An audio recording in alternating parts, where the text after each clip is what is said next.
Hello guys, so today I will speak about what is MLOps, DevOps and what is the difference between MLOps and DevOps. Before that I just want to let you know that I will continue this video in Hindi language, so to understand things properly I will continue this video in Hindi language.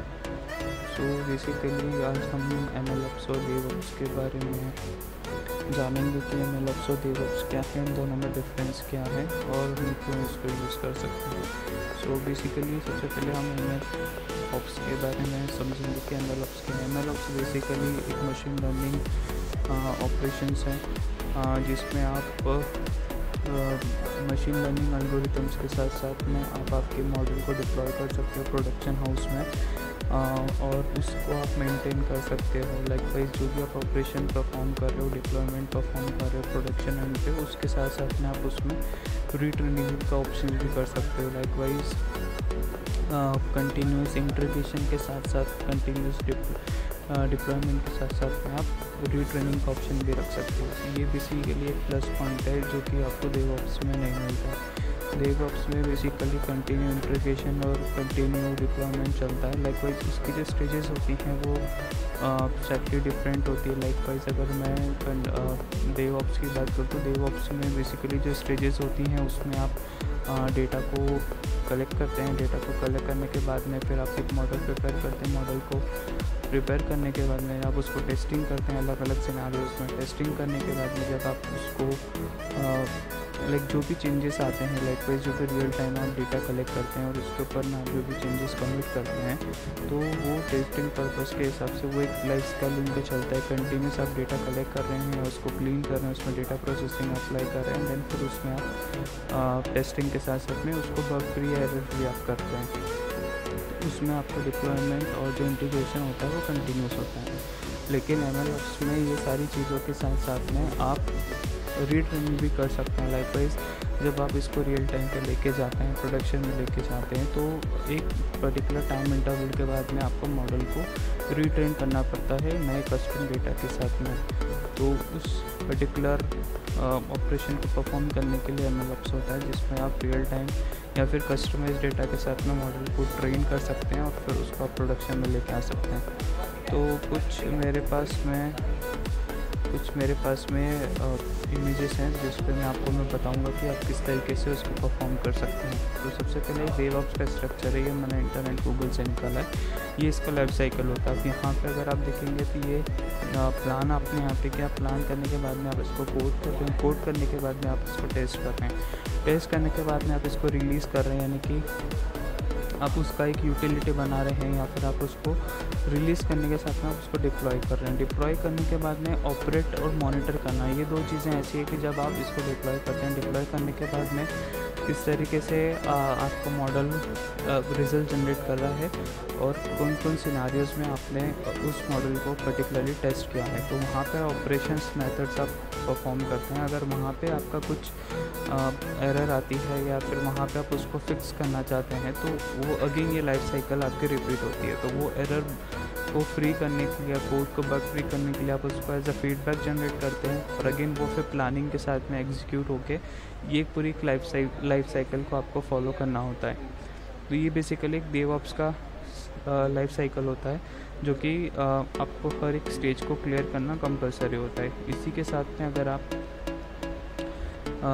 Machine learning का ops देखेंगे, basically उसके पहले एक चीज़ मैं आपको बताता हूँ। जो डिफरेंशिएशन मैं आपको बता रहा था वो ये है। ये लाइफ साइकिल तो मैंने आपको बताया, जैसे कि आप प्लान करते हैं, कोड करते हैं, फिर उसका बिल्ड बनाते हैं, यूटिलिटी बनाते हैं, उसको फिर आप टेस्ट करते हैं। टेस्ट करने के बाद में जो भी आपका लाइकवाइज अगर रिलीज़ होता है, रिलीज़ के बाद में आप का जो भी एरर आता है या फिर आपका कंफर्मेशन आता है डिप्लॉयमेंट फेज़ पे, तो उस पर्टिकुलर फेज़ के साथ में आपका लाइफ साइकिल रन होता है।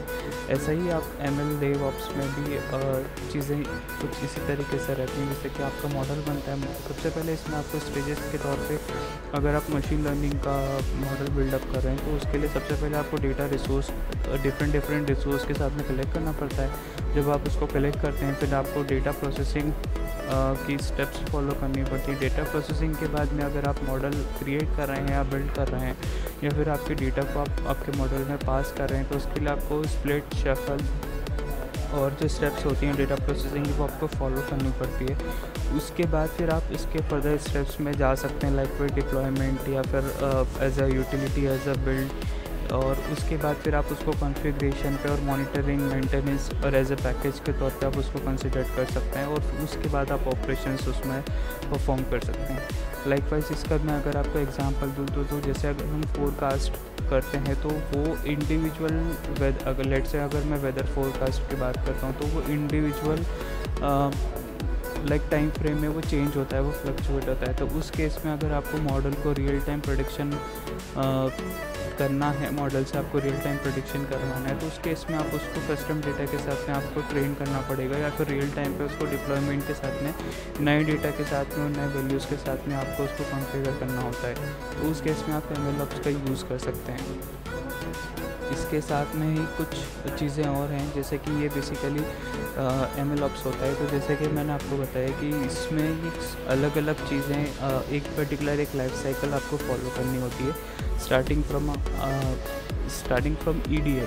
EDA इज़ आपका जो भी रिसर्च होता है आपके मॉडल के अकॉर्डिंगली, आपके कोड के अकॉर्डिंगली, आपके गोल के अकॉर्डिंगली, वो सारा आप एस्टिमेटेड जो भी एक्टिविटीज़ आप परफॉर्म करने वाले हैं, क्या एनालिसिस आप करने वाले हैं, तो वो सारा कुछ आपके EDA में होता है। नेक्स्ट आपका जो पाइपलाइन होता है वो डेटा पाइपलाइन होता है। इसमें आप डेटा को कलेक्ट करते हैं डिफरेंट रिसोर्सेज पे, उसके एक पाइपलाइन आप क्रिएट करते हैं, उसको क्लीन अप करते हैं, उसमें आप ट्रांसफॉर्मेशन अप्लाई करते हैं। लाइकवाइज अगर कोई नल वैल्यू आ रही है तो नल वैल्यूज़ को आप रिफिल करते हैं। उसके बाद आप उसका एक पर्टिकुलर आप ड्राफ्टिंग बना के उसको आप फिर मॉडल प्रिपरेशन के लिए आगे फॉरवर्ड करते हैं। मॉडल प्रिपेयर्ड अगर आप करते हैं तो उसके लिए आप वर्चुअल इन्वायरमेंट क्रिएट कर सकते हैं, या फिर जो भी आपके मॉडल्स हैं, मॉडल्स अगर आप न्यूरल नेटवर्क यूज़ कर रहे हैं तो आप उसके लिए उसके हाइपर पैरामीटर्स को ट्विक कर सकते हैं। अगर आप नॉर्मल एक मशीन लर्निंग का मॉडल बना रहे हैं तो उसके लिए आप कुछ उसके पैरामीटर्स को ट्विक कर सकते हैं। जैसे कि प्रेडिक्शन जब हम करते हैं तो उसमें हम XY वैल्यूज़ को, इंडिपेंडेंट वैल्यूज़ को डिपेंडेंट वैल्यूज़ के साथ में हम वर्क करते हैं। तो इसके साथ में जब आपका मॉडल प्रिपरेशन हो जाता है तब आप मॉडल को डिप्लॉय करते हैं। डिप्लॉयमेंट के साथ में आप उसको रियल टाइम चीज़ों के साथ में मॉनिटर करते हैं, मेंटेन करते हैं। उसकी जो वैल्यूज़ आती हैं उसको आप कस्टम वैल्यूज़ के साथ में चेक करते हैं, उसको आप इसकी स्केबिलिटी आप इंक्रीज़ करते हैं। तो ये सारी चीज़ें आप डिप्लॉयमेंट में कर सकते हैं।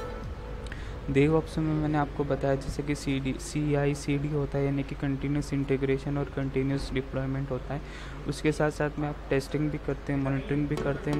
मॉडल जो डिफरेंट कोड वर्जन है, लाइकवाइज अगर आप उसको इंडिविजुअल एक OS पे बना रहे हैं तो आप उसको मल्टीपल OS पे कैसे लेके जा सकते हैं, लाइक लिनक्स, iOS और विंडोज़ पे आप कैसे लेके जा सकते हैं। तो उसके लिए आपको क्रॉस प्लेटफॉर्म करना भी ज़रूरी होता है।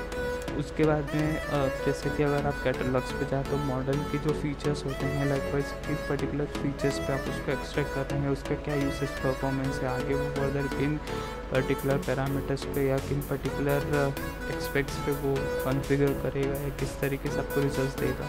तो इन सब चीज़ों के बाद ही उसकी पर्टिकुलर मॉडल की एक्सेसिबिलिटी और विजिबिलिटी आप डिसाइड कर सकते हैं। लाइकवाइज आप उसको कैसे कंट्रोल करेंगे, आप उसकी सिक्योरिटी कैसे डिज़ाइन करेंगे, उसमें आप किस तरीके से ट्रांसपेरेंसी रखेंगे, रिपोर्टिंग आप कैसे रखेंगे। लाइकवाइज अगर आपके पास में कुछ बग आया है या कुछ एरर आया तो आप उसको कैसे उसका आप रिपोर्टिंग करें, कैसे उसको मेंटेन करें, आप किस तरीके से एक इंडिविजुअल कोड के चेंजेस को आप किस तरीके से एज ए इंडिविजुअल आप फाइल में मेंटेन करके रखते हैं। ऐसा तो नहीं हो रहा है कि आपने एक फ़ाइल को चेंज किया उससे आपका पूरा मॉडल का जो पैरामीटर है, मॉडल के जो रिजल्ट्स है वो वेरी कर रहे हैं। तो इस तरीके से कुछ एक पॉइंट्स होते हैं, एक लाइफ साइकिल आपको मेंटेन करना पड़ती है starting from import to export. जहाँ से आप स्टार्ट करते हो कहाँ पे आप ख़त्म करते हैं, तो ये सारी चीज़ें आपको मेंटेन करना पड़ती हैं। उसके बाद में एक मेजर डिफरेंस ये आता है कि DevOps, DataOps और मशीन ऑप्स में क्या डिफरेंस है। तो जो बेसिकली डिफरेंस है वो क्रॉस फंक्शनलिटी और क्रॉस